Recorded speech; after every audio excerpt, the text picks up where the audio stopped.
If anybody has a quick question or anything, I have one back. Oh, a few.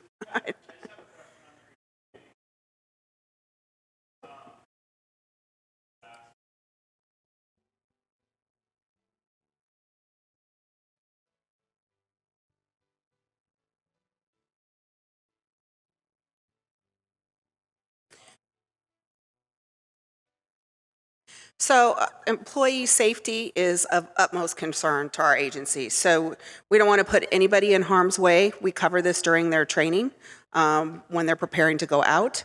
We also know if there's areas where it might be dangerous, not so much the dog situation. If we cover, like if there's the beware of dog sign and there's a fierce dog in the front yard, don't go through the gate. Put it in your device and say this was what is going on. But we will send people out in pairs and dangerous areas. We also have what's called a dangerous address database. As an agency, we do surveys all the time. So both our survey side of the house and our decennial side that counts everybody every 10 years, we flag households where we might have had an incident. Unfortunately, in some areas, somebody's gotten a gun pulled on them or something. We will mark that housing unit as such because we don't want any of our employees put in a dangerous situation. So we are very cautious about measures. For the most part, we don't run into issues, but there are issues out there. So it's an important aspect. As the census is going to be contacting local organizations about where the group quarters are and where the homeless may congregate, whom do you contact? I mean, how do you know who to contact? And do you take recommendations from the field on that? So there's two answers to this question depending upon the type of situation. So our group quarters that are actually institutions or college dorms, we throughout the decade maintain what's called a group quarters list. Same with our RV parks, the places that are paid locations, formal group quarters situations. So Kristin's staff got a database loaded up of all of these organizations. Kevin also did some advanced work on, because he's a partner with us, could see where we have all these group quarters listed. So we have a universe that exists for what we call group quarters. These are the nursing homes, the college dorms, that. The more difficult situation is service-based locations and transitory non-sheltered outdoor locations, or tinsel sites, because they change all the time. From one decade to another, that changes. So our partnership specialists in the room, working through the partners locally, will try to get lists from you all of where these sites are. Kristin also is taking some of her supervisors that were recently hired, and in the next month, will be going out to help create a universe also. So it's twofold. We'll do an exercise on the ground to try to create these places. Is there Walmart parking lots where people are sleeping in their cars? Up here in North Dakota, that might not be the case because it's 40 below zero, unless they have a car plug-in. But between the community partners and what the field operations are doing together, hopefully we'll be creating a universe in order to do that. And I think, did North Dakota just do a point in time? Okay. So whoever has the list from that and is willing to share it with us, that would be fabulous, because those are the universes that are really difficult because they change all the time for us to create. Hope that answers that fairly well. So Vicki, while I'm walking back to get Vanita's question, so it's not too late to provide that information? No, it is absolutely not too late. We don't actually do that count of this service-based enumeration and our tinsel locations until the end of March. So really, as long as we have everything together by about the second week of March, we're good. So yes, it's absolutely not too late. We'd love the help. My question is to Vicki, and the question is, if we have connected with people that want to self-respond, but in no way, shape, or form, can they be contacted through the traditional contact points? And they're in North Dakota working at least 51% of the time. How can they self-respond without a unique ID number? Okay, great question. First of all, we do provide ID numbers because it really helps us in easily matching people to our master address file. However, if you do not have an ID number, you can do what's called the NonID Path. And at the beginning of the questionnaire on the internet, it's going to say either enter your address or enter your ID number or I don't have one.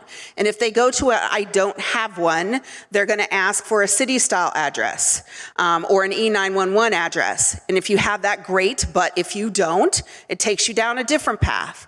Where approximately do you live? What county? What cross streets are near you? So you can add some sort of description so our matching unit on the back end can locate where you are physically living on the ground. Hopefully it'll match to a point we have on our master address file.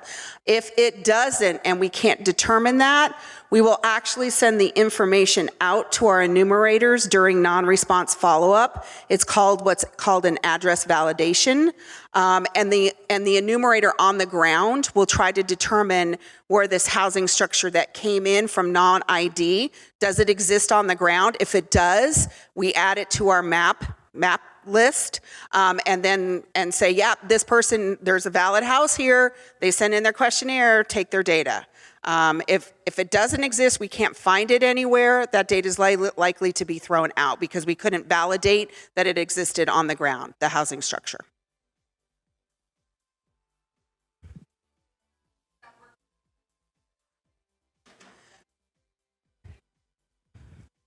So the question was, how does that work with homeless folks? For homeless folks. So homeless folks could put a park like at the corner of Main and First Street. And it will say that it will actually ask them if they're experiencing homelessness. And if they mark yes, then we get some cross-street location. Because remember, the census comes back to where people are counted. So we want to give credit to Bismarck or wherever they were at as where the population count is. So it does actually ask that question if you're experiencing homelessness. It's hard to kind of unduplicate some of that, but it's better. It's one of those population groups that are probably very much undercounted anyway. So that if they choose to go online and do it themselves, that's the method that will happen on the internet. Since there's only, roughly 4 to 6 weeks left, if somebody were to apply today online, how long would it take to process, to screen the application, background checks, all that? It depends on your background. So I'm asking for a friend. Okay. To process the application, that comes into our system instantly. You're within just a few days, an email is sent out requesting that you go to a fingerprinting site to turn in your fingerprints and have your photo taken for an ID badge. Depending if you go and do that immediately, there are some background checks that that clear very, very quickly within 24 hours. Some can take much longer depending on your history. So there's a good chance that that we can get those through within a week or two on a lot of positions. So yes, we encourage kind of the if anyone's still interested, yes, there's a good chance that that we can get you through the process. So answer your question? Yeah, just to make sure, when you apply for a job, it'll tell you immediately whether or not your application is complete and accepted. Well, you then wait to be called by the Census Bureau, and if you're offered a job and then you say, yes, I want the job, that kicks off the whole fingerprint thing. So you don't go and get your fingerprints when you apply. You only then go get your fingerprints and your background check should you decide that you accepted a job with us. So right now, because we're hiring and we're about to do massive hiring in a couple of weeks, the time we've been building our applicant pool. So some of you have heard, I applied last summer, I've never gotten called. Well, they should be getting called now, and I am hearing some people are getting called. We start massive hiring in just a couple weeks. So if you go and apply right now, the likelihood that we're going to call because we need you is going to happen in the next few weeks. That's why we're trying to push people apply right now. And then after you get selected and say, yes, I do want to work for you, that kicks, okay, go to the fingerprint site, we will start your background check, and then depending on which operation you are working, then you're invited to come to the paid training session. And, as you can see, like we've started our operational process, so we'll start having training sessions for our different operations over the course of time, the next month to the next 3 months, as we ramp up to get everybody ready to go out in the field. We'll take 2 more questions. Yep. at the current federal rate, which I think is 57. The question was, do you pay mileage to the field staff? Yes, we do. Yes. Quick question about hotels and transitory locations. So quite a bit of our workforce in the western part of the state lives in a hotel when they come to town. So they might work 2 weeks on, 1 week off. They stay in a hotel. They can stay in a different hotel each time. And kind of up to this point, mini panic attack, I was under the impression that they would actually be filling out the census with that hotel address because that's where they live and stay the most often. Is that still true in terms of transitory workers as opposed to the homeless population and your tinsel operations? Or how do you kind of determine the difference between those two populations? So that's a population kind of like the homeless, where we will be asking you to identify those hotels and motels where All of them. Yeah, okay. So all of them, right? So we will get a list of all of them to make sure that we handle that with the hotels and motels as part of group quarters. Now, the residents, I wouldn't discourage them from going online and filling out that I was living at this hotel and use that address. Okay. We can see then for that specific hotel, if we're working with the hotel manager on occupancy, and we can help unduplicate that. I'd rather have both methods, but we will be working with the motels and hotels too. And So we want to make sure they're on our list. I'd rather have them on that list. Plus, if they self-respond, then that's not a bad thing either. But yet you definitely want, I know in North Dakota, you definitely want a count of all those people because you have a huge population up in that oil field sector. because we've been working with them since November to get them prepped on everything and then just spent a bunch of money printing things. So wanted to make sure I could still use them. Thanks. I have two questions. The first one is regarding the jobs. Are any of those where you can work from home? So all the jobs are field-based. So your base is from your home, but it is for follow-ups and things like that. So you do So you will need to have to leave go your out home. into the field? Yes. Census field supervisors work more from home than from the field, but they still do need to have the ability to go and follow up. If there is enumerators that need retraining, observations, device help, things like that, you are going to have to be out in the field for those positions. So they are a little bit less from out in the field, where enumerators are out in the field 100% of the time. So answer your question? And then, yes, thank you. And then my second question is, I'm the homeless liaison for Bismarck Public Schools. And so the population of doubled up families, can you just explain really quick how that goes? I have a lot of families that are in, and they go from house to house because they'll get kicked out of this one and then they'll go to this one and then they'll go to this one. So that's where you really come into play and helping us educate, because you know where those communities are. The census is not a family-based questionnaire. It is who's residing at that household April 1st. So you have multi-families or multi-generations living in a house. Every generation or family doesn't get their own form under that structure. It's just one per housing structure.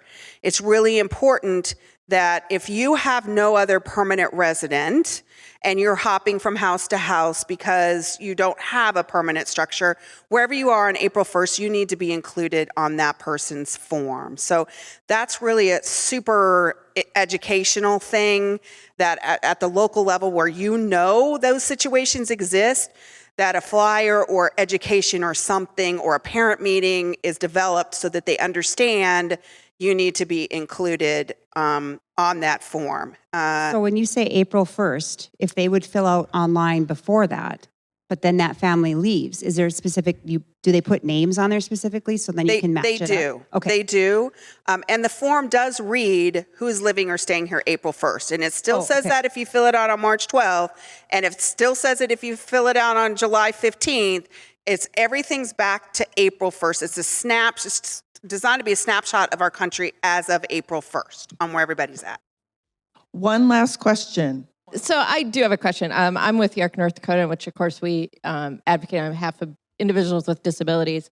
So my question is, I'm assuming that the group homes will be counted as part of like Yes. the nursing home part and that stuff like that. That part of So group my homes. other question is though, are residents that live in apartments that are owned by the agencies, how will they be counted?